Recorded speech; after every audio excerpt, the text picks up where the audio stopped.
Bonjour à tous et à toutes et bienvenue dans cet épisode d'Histoire Vraie. Aujourd'hui, je vais vous raconter la véritable histoire du comte Dracula, prince des ténèbres et seigneur des vampires. Ce personnage mystique est né en 1887, de l'imagination fertile de Bram Stoker. Mais derrière le Dracula littéraire respire un homme encore plus monstrueux, dont s'est inspiré l'écrivain afin de créer son mythe du vampire irlandais. Partons ensemble sur les traces de Vladislas III, dit le Dracula empaleur. I come from the darkness, and all will tremble before me.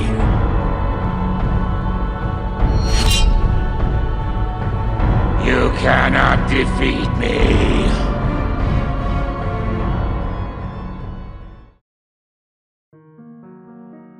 « 1431, Târgoviste, en Valachie.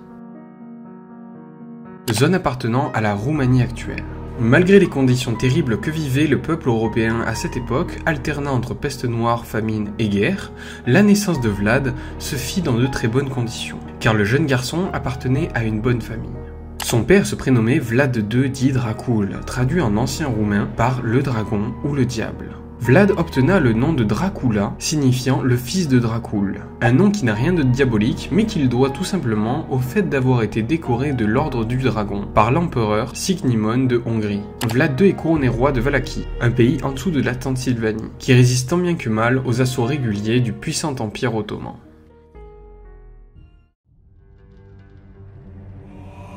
« 1444, en Valachie.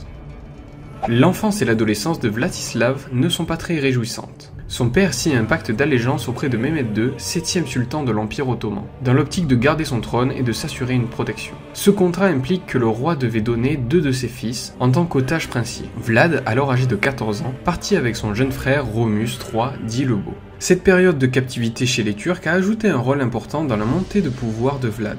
En sa qualité d'otage de marque, Vlad avait certains privilèges tels que celui de pouvoir étudier, correspondre, disposer de pages et de serviteurs. C'est pendant cette période que Vlad apprit le turc, la lecture du Coran, l'équitation et l'art de la guerre. Son frère s'imprégna des coutumes turques et se convertit même à l'islam. Pendant sa période de captivité, Vlad, contrairement à son frère, commença à développer une haine contre le peuple ottoman. 1448, la mort du père. En 1448, Vlad II est de nouveau victime d'un coup d'état. En fuyant son royaume, il se fit exécuter. Dans la hiérarchie classique, c'est le grand frère de Vlad qui devait hériter du trône. Le problème, c'est qu'il s'était converti à la religion catholique et avait choisi de devenir moine, et ne pouvait donc pas régner sur la Valachie. Alors c'est Vlad III qui devint l'héritier légitime du trône.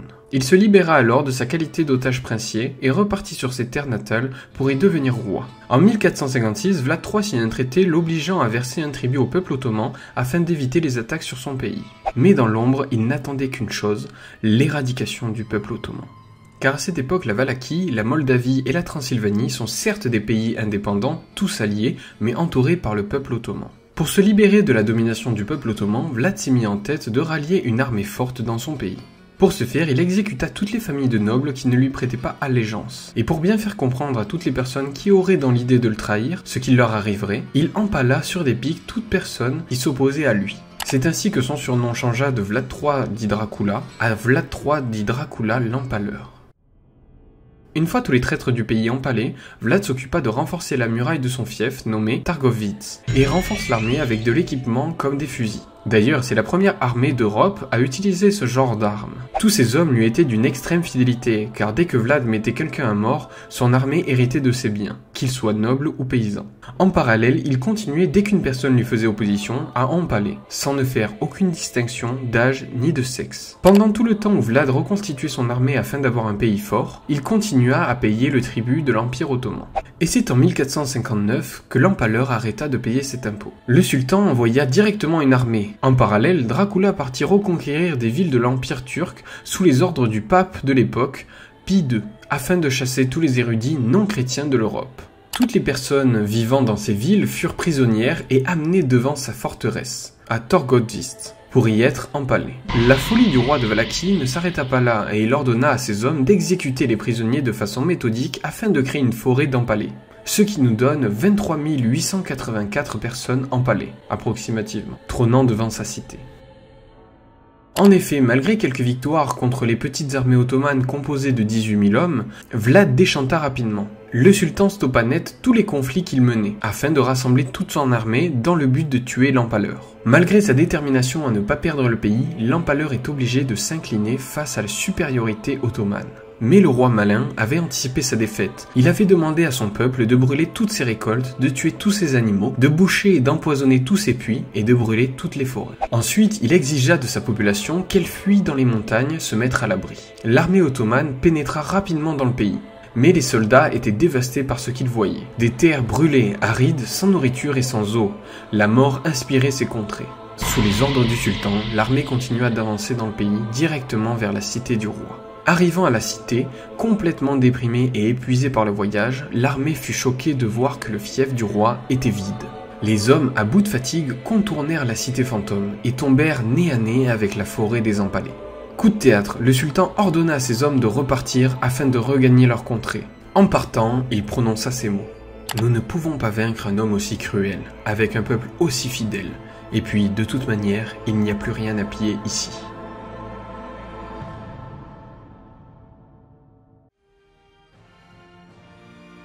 1562, Valaquie.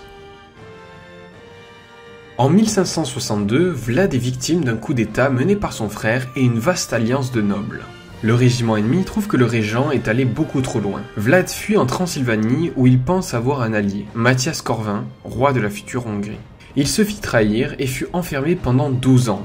Malgré son emprisonnement, il put mener une vie de famille et même avoir des enfants. Après 12 ans de captivité, le roi de la Hongrie envoya Vlad combattre les Ottomans en Bosnie. Vlad ayant toujours une énorme influence sur le peuple, apprenant en parallèle la mort de son frère, qui avait repris son trône, Vlad décida d'aller reconquérir sa couronne en Valaquie, avec l'aide de 4000 hommes qui lui étaient fidèles. Les Turcs, apprenant que Vlad III dit Dracula était redevenu souverain, ils décidèrent d'aller le tuer une bonne fois pour toutes. C'est dans une bataille, l'opposant aux Turcs, que Vlad trouva la mort. Sa tête fut sectionnée de son corps et ramenée à Constantinople en gage de trophée. C'est d'ailleurs les Saxons d'Europe qui ont propagé l'histoire et la cruauté de Vlad III. Bien qu'aujourd'hui Dracula est considéré comme un monstre, un homme sanguinaire et abominable, à son époque il était plutôt considéré comme un héros et un valeureux chef de guerre.